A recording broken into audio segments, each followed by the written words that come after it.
Hello friends, साहित्य कल्पमध्ये आपलं स्वागत आहे. तुमच्यासाठी घेऊन आलीये तुझ्या सवे सारे हवेचा पुढचा पार्ट.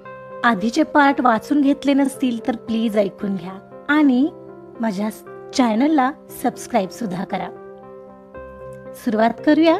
तुझ्या सवे सारे हवे भाग 4. मुग्धाने पोळीसाठी गॅसवर तवा चढवला आणि पोळपाटावर पोळी लाटू लागली. अगदी गोल एखाद्या शेपलाही लाजवतील अशाच पोळ्या लाटत होती ती. पण मनात उठलेल्या विचारांचं काहूर आज तिला वारंवार त्या भूतकाळातील दिवसात नेत होतं. त्या दिवशी वाढदिवस म्हणून मुग्धा छानसा ड्रेस घालून तयार होती. सगळं जागच्या जागी आवरून ती वाट पाहत होती तिच्या नसलेल्या बाबांची. आजही तो बाबा आपल्याला काहीतरी गिफ्ट नक्कीच घेऊन येईल या आशेवर ती स्वप्नात हरवलेली. पण तिचं आजचं गिफ्ट तिला नव्या संकटात टाकणारे याची पुसटशी कल्पना त्या बिचारीला नव्हती. आता तर अंधार होऊ लागलेला. सकाळपासून बाबांची वाट पाहण्यात हरवलेल्या मुग्धाला एवढ्यात बाहेर कोणीतरी बोलत असल्याची चाहूल लागली. तिनं खिडकीतून बाहेर डोकावून पाहिलं तर बाबा कोणाशी तरी बोलत होते. तिला फार आनंद झालेला. काहीतरी खाऊ घेऊन तरी ते आलेच असतील. नेहमी जिलेबी नाही तर मिठाई तरी ते घेऊन यायचेच. पण आज तर ते कोणासोबत तरी बोलताना तिला दिसत होते. एवढ्या 16 वर्षाच्या काळात घरात कोणालाही घेऊन न येणारे बाबा आज चक्क कोणाला तरी सोबत घेऊन आलेले दिसत होते. त्यांच्या सोबत कोणी नवा अनोळखी चेहरा होता. लाईटच्या प्रकाशात दिसायला तसा बराच दिसत होता. किंचित ट्रिम केलेली बियर्ड, मरून कलरचा शर्ट आणि त्यावर जीन्स असा तो. पहिल्यांदा आयुष्यात असा माणूस तिने इतक्या जवळून पाहिला असावा. नाहीतर त्यांच्या घराकडे कोणी फिरकतही नसायचं. बाबा बोलत येत आहेत पाहून खुश होऊन ती तिथंच कॉटवर बसली. तो माणूस बाबांसोबत आत आला तसा गपकन परफ्यूमचा वास आला. तो एवढा स्ट्रॉंग वास तिला जरा असह्यच वाटत होता. पण बाबा अशा तशा माणसाला कशाला घरात घेऊन येतील अशी तिची वेडी धारणाच होती ना. कारण तो भ्रमाचा भोपळा आज फुटणार जो होता. बाबा हे कोण? तिनं उत्सुकतेनं विचारलं. बाळा, तुला म्हणालो होतो ना मी, तू 18-19 वर्षाची झाली की तुझं लग्न लावून देईल. लग्न? पण बाबा आज तर मी फक्त 16 वर्षाची झाले.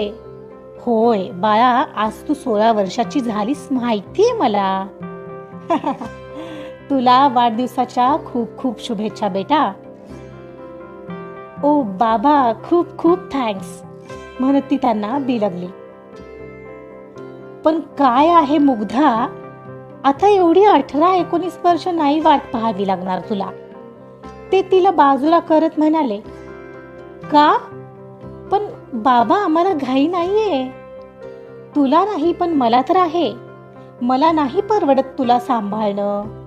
तर तो मुलगा हाच आहे. तिने त्याच्याकडे पाहिलं अन तिला नखशिकांत न्याहाळणारा तो, त्याची त्या नजरेची तिला जरा किळसच आली. तशी तिने नजर झुकवली. त्याने तिच्या बाबाला हातानेच ती भारी आहे असं काहीतरी खुणावलं. बाबा, पण हे असं अचानक, माझ्या मनाची अजूनही तयारी नाही. आणि मग तुमची काळजी कोण घेणार? ती घाबरून खाली पाहत म्हणाली. ते माझं मी पाहीन. हे बघ, माझा शब्द मी पाळतो आहे. आता ऐक, तू 16 वर्षाची झाली आहेस हीच ती योग्य वेळ असावी. हा मुलगा तुला 7 समुद्रापार नेईल. तू याच्याच सोबत जायचं आहेस. 7 समुद्रापार? याच्या सोबत? तुम्ही नाही का येणार? तुम्ही सुद्धा चला ना. मी कशाला? ते विचित्र हसत म्हणाले. आणि हो, तुला बघायचं होतं ना हे जग, हे तारे आणि हे रस्ते कुठे जातात. ती वेळ आज आली आहे असं समज. ते तिला म्हणाले आणि पुन्हा त्या व्यक्तीकडे वळत तिला त्याच्याकडे असं ढकललं जणू एका क्षणात ती त्याची कोणीच नव्हती. हीच आहे रे ती, घेऊन जात हिला. आणि हो, मला कळालंय त्यांना चाहूल लागली आहे. ते इथं कधी बी येतील, जा तिला घेऊन. बाबा म्हणत होताच एवढ्यात घरावर लाईट्स पडू लागले. बघ, मी म्हटलं नव्हतं, निघा आता, बाबा म्हणाले आणि पोलिसांच्या गाडीचा सायरन वाजत जवळ येत असावा आणि संदीपला म्हणजे तिच्या खोट्या बाबाला धोक्याची जाणीव झाली. जा तिला घेऊन पटकन, आता इथं वेळ घालवू नकोस. आणि हो, यात कसलीही चूक नकोय. त्याने त्या मुलाला आदेशवजा इशारा केला आणि त्या क्षणाला त्या मुलाने मुग्धाचा हात पकडला. 1 मिनिट इथून जा म्हणत संदीपने कॉट साईडला सारून जमिनीखालून असणारा एक गुप्त मार्ग उघडा करून दिला. त्यांना आत जाऊ दिलं. तोच, बाबा मला नाही जायचंय, मला तुम्हाला सोडून नाही जायचंय. मुग्धा ओरडली, पण त्या व्यक्तीने तिला सोबतच ओढून घेतलं. तिचा घुमणारा आवाज बंद केलेल्या त्या गुप्त मार्गाच्या दारापाठीमागे लुप्त झाला. एवढ्यात रेग्युलर दरवाजावर बाहेरच्या साईडने वाढणाऱ्या थापा वाढल्या. बाहेरून दार उघडण्यासाठी 3 ते 4 लोक आवाज देत होते. आउच! तव्याला तिचा चुकून हात लागला तशी ती विबळली आणि वस्तुस्थितीच्या भानावर आली.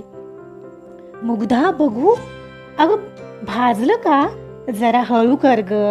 लक्ष कुठं आहे तुझं? अगं काही नाही, मला सवय. बरं, झाल्यात सगळ्या पोळ्या, ही शेवटचीच पोळी आहे. जा तू डायनिंग टेबलवर बस, मी घेऊन आलेच. अगं, आता तू माझी आई होतेस का? तू नव्हतीस तर करावंच लागायचं मला. वेडी. आणि मी घेऊन जाते भात भाजी, तू ये घेऊन पोळ्याचं. आई, ऐकू नकोस हा माझं. थांब, समरदादाचा फोन येऊ दे, मग सांगतेस त्याला. माझं काही ऐकत नाही म्हणून.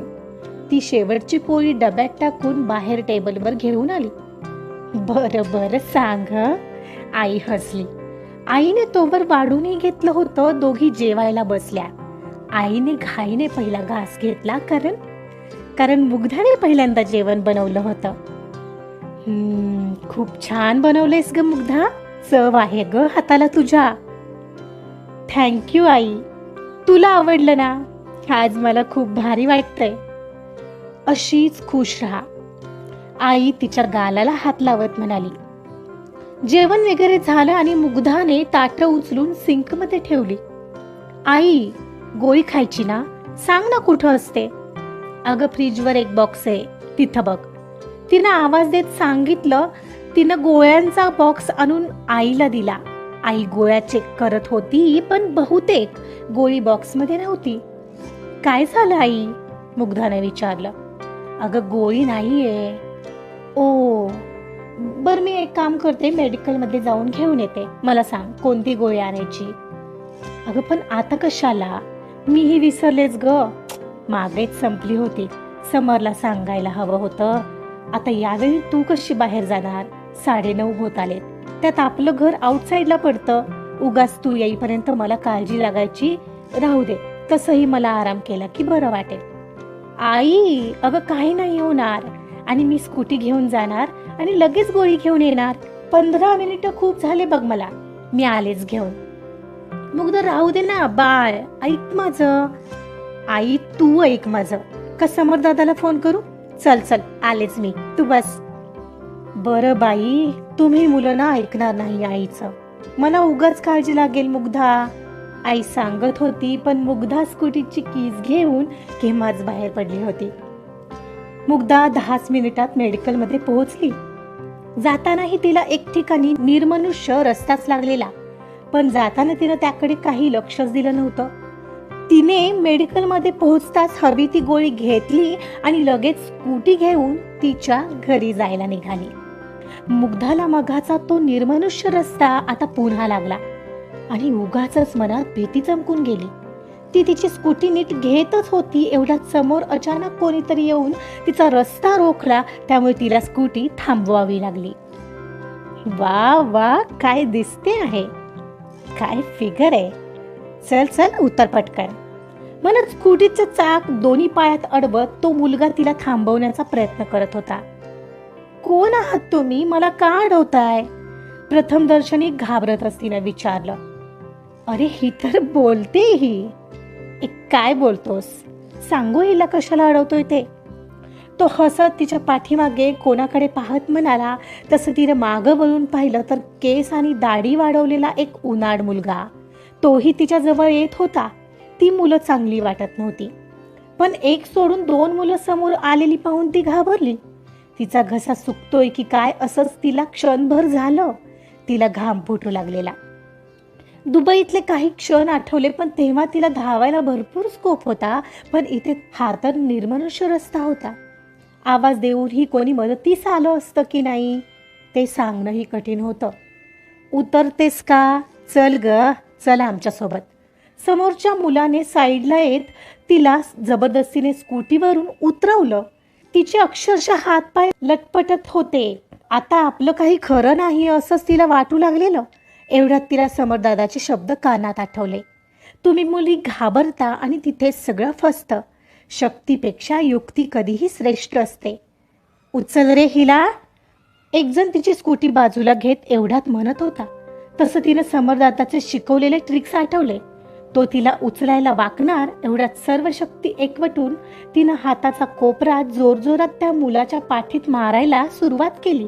तिच्या अचानकच्या अशा वारामुळे तो गडबडला असावा.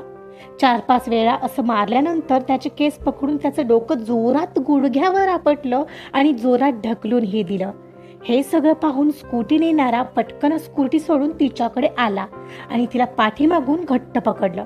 तिनं पुढच्या क्षणाला तिच्या गळ्याजवळ पकडलेला त्याच्या उजव्या हाताचा अंगठा आणि त्या शेजारचं बोट परस्पर विरोधी अशा प्रकारे ओढलं तसा कट आवाज आला. तो विवळतच बाजूला पडला. तसा दुसरा तिच्यावर धावून आला.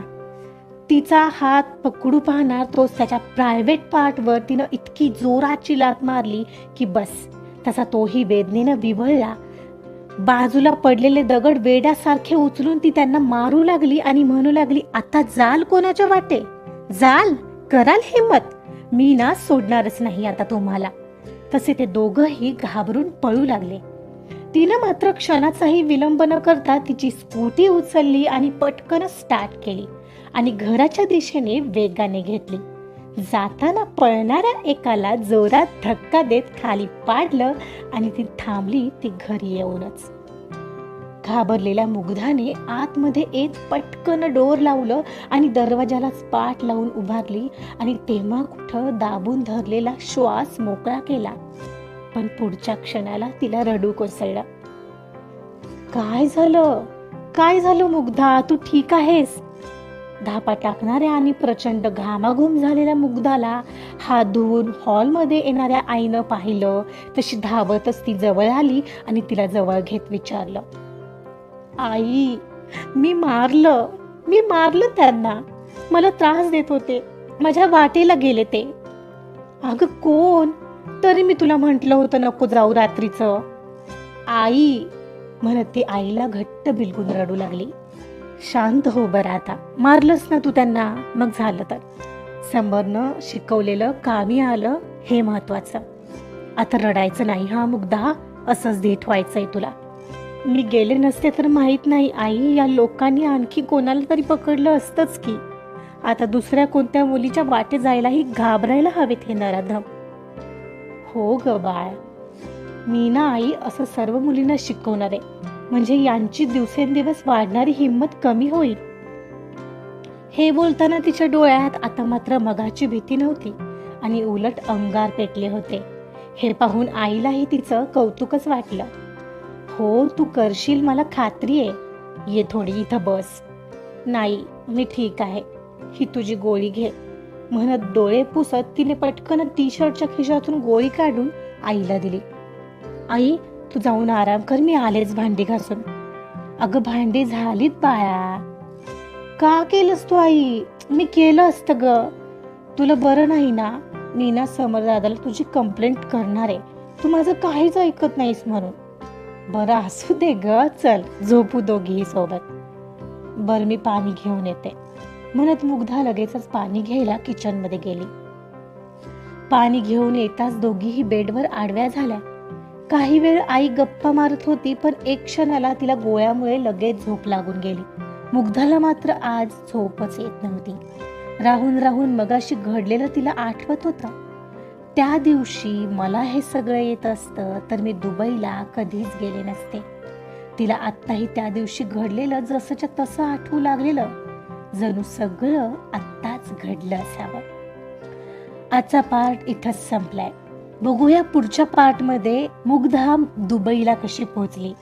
त्यासाठी कथा ऐकावी तर लागेल. तुझ्या सवे सारे हवे. कथा आवडत असेल तर लाईक करा, सबस्क्राईब करा आणि शेअर सुद्धा करा. Thank you so much.